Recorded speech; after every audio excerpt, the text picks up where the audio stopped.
நம்முடைய வாழ்க்கையில இழந்து போனவைகளை சீர்படுத்துவது என்கிற வேலையை தேவன் நமக்காக செய்து நம்மை ரட்சிக்கிறார். சொல்லுங்க, இந்த ரெஸ்டரேஷனை கொடுத்து என்ன பண்றாரு? நம்மை ரட்சிக்கிறார், நம்மை சீர்படுத்தி ரட்சிக்கிறார். ஆனா பொதுவா இந்த சீர்படுத்தும் வேலையை நாமே நம்ம வாழ்க்கை கூட செய்யறதுக்கு நமக்கு மனம் இருக்காது.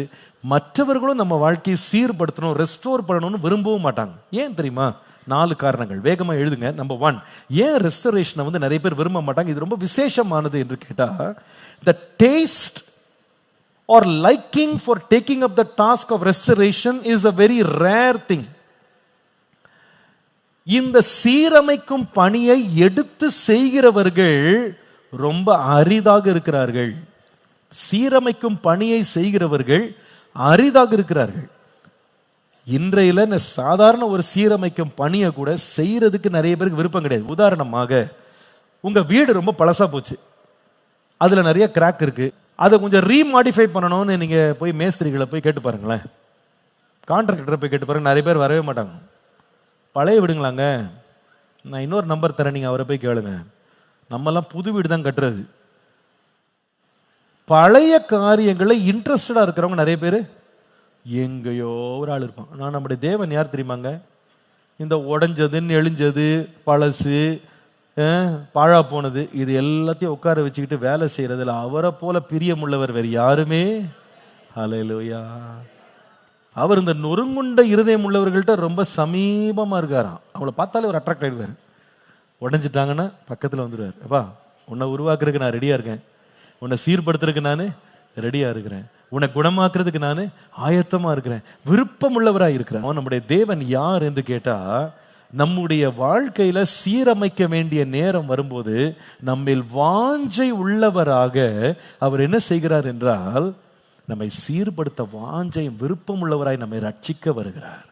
இந்த காலையில் ஒருவேளை என் வாழ்க்கை இவ்வளவு சீர்கட்டு போச்சு, இவ்வளவு நான் பழுதாயிட்டேன், என்னை சீர்படுத்துறதுல யாருக்குமே இன்ட்ரெஸ்ட் இல்லை, யாருமே விரும்பல, யாருமே இந்த விஷயத்துல தலையிட மாட்டேங்கிறாங்க, யாருமே எனக்காக எதுவுமே எடுத்து பேச மாட்டேங்கிறாங்க, எனக்காக முன் வர மாட்டேங்கிறாங்கன்னு நீங்க நினைச்சிட்டு இருக்கீங்களா? நல்ல சமாரியனாக நமக்காக முன் வந்து நம்முடைய வாழ்க்கையை சீர்படுத்துகிற ஒரு அன்பின் தேவன் இருக்கிறார். ஹல்லேலூயா. இது நம்பர் 1. ஏன் சீர்படுத்த நிறைய பேர் வரலன்னா, அநேகருக்கு அதுல விருப்பம் இல்லை. 2வது இந்த சீர்படுத்தல் ஏன் ரொம்ப விசேஷமானதுன்னு சொன்னா, நம்பர் 2, ஒரு காரியத்தை புதிதாய் கட்டுவதை விட பழுதாய் போனதை சீர்படுத்துவதற்கு அதிக நேரம் பிடிக்கும். நேரம் ரொம்ப கொடுக்கணும் அதுக்கு. புதுசா கட்டுற வீடை கூட மடமடன் கட்டிடலாம். ஆனா ஒரு பழைய வீடை சீர்படுத்தணும் நீங்க நினைச்சீங்கன்னா அதுக்கு டைம் லைனே கொடுக்க முடியாது. இதனாலதான் நிறைய பேர் அதுக்கு இந்த வேலைக்கு வரவே மாட்டாங்க. நம்ம வாழ்க்கை சீரழிஞ்சு போகும்போது சீரமைக்கிறதுக்கு நம்முடைய தேவன் எடுத்துக்கொள்ள எவ்வளவு நேரம் கொடுப்பாருன்னு கேட்டா, எவ்வளவு நேரம் தெரியுமாங்க? நான் உயிரோடு இருக்கிற வரைக்கும் அவர் டைம் கொடுத்துட்டே இருப்பார். அவர் அதை பத்தி சோர்ந்தே போக மாட்டார். எவ்வளவு தூரம் போனாலும் நம்மை சேர்த்து கொள்ளுகிற ஒரு தேவன் நம்முடைய தேவன். இஸ்ரவேல் ஜனங்களுக்கு வனாந்திரத்துல 40 வருஷம் டெய்லி அவங்கள சீர்படுத்துற டிங்கரிங் ஒர்க் தான். அவங்கள சோதிச்சு, அவங்கள ஆராய்ஞ்சு, அவங்கள ரெடி பண்ணி. he was not very weary. அவர் சோர்ந்து போகவே இல்லை. அவங்களுக்கு அன்பா சொல்ல முடியும், ஒவ்வொருத்தரையும் நம்மளை பார்த்து ஆண்டவர் சோர்ந்து போகிறதே இல்லை. நம்ம வேணா சோர்வு பட்டலாம், ஆண்டவரே நான் இவ்வளவு தப்பு பண்றேன், திரும்ப திரும்ப இப்படி போய் இடிச்சுக்கிறேன், திரும்ப திரும்ப இந்த மாதிரி என் வாழ்க்கையில தவறுகள் செய்யறேன், திரும்ப திரும்ப நான் வழுவுறேன்னு கேட்டா, நீதிமான் 70 முறை விழுந்தாலும் கர்த்தர் அவனை தூக்கி நிறுத்த வல்லவராய் இருக்கிறார். he gives all the time we want.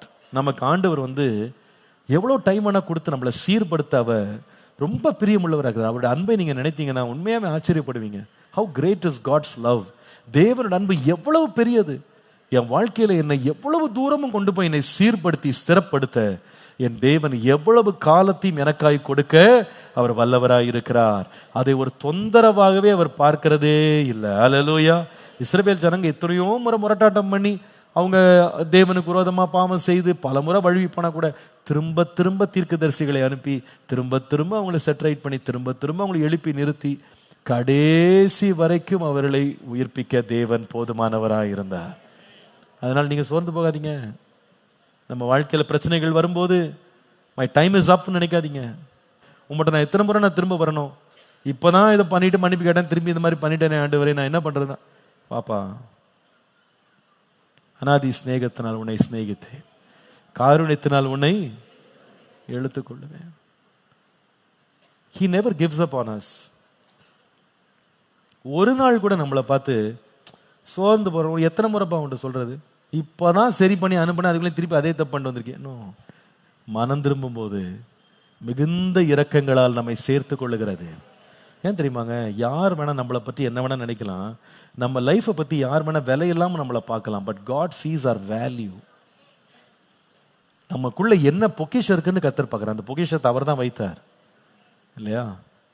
அதனால நம்மளை ரொம்ப வேல்யூபுளாக பார்க்குறாரு. நீங்கள் அதனால் உங்கள் வாழ்க்கையில் சோர்ந்து மட்டும் போகாதீங்க. கர்த்தர் என்ன இதெல்லாம் சீர்படுத்த முடியாது, என்னை சரிப்படுத்த முடியாது, நான் மீட்கப்பட முடியாத ஒரு இடத்துக்கு போயிட்டேன் அப்படிலாம் கிடையாது. நம்ம நினைக்கிறோம்.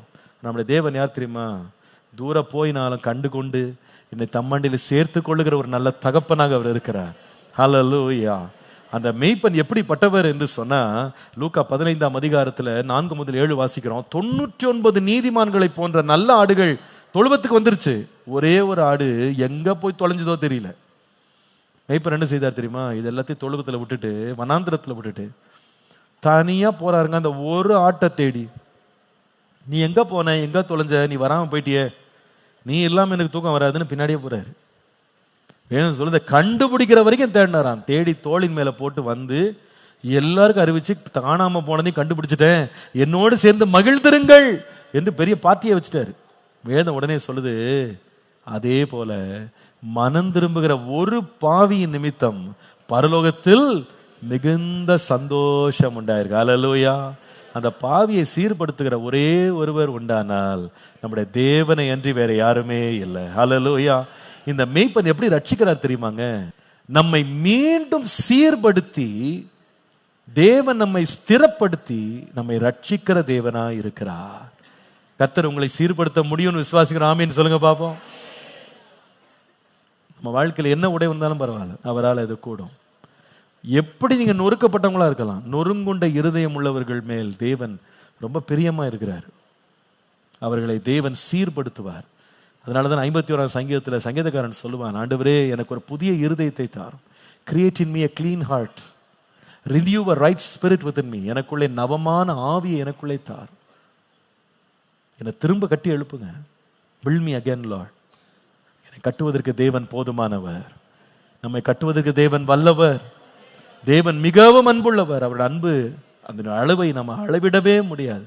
அளவற்ற அன்பினால் நம்மை அழைத்த தேவன் நாம் எவ்வளவு தூரம் போனாலும் விழுந்து போனாலும் தூக்கி எடுத்து திரும்ப சீர்படுத்தி நிலைநிறுத்த வல்லவராய் இருக்கிறார். ஹல்லேலூயா. எப்படி ரட்சிக்கிறார் என்றால் சீர்படுத்தி ரட்சிக்கிறார், சீர்படுத்தி ரட்சிக்கிறார். அந்த வல்லமை இன்றைக்கு விசுவாசிங்க, கர்த்தர் என்னை சீர்படுத்துவார்.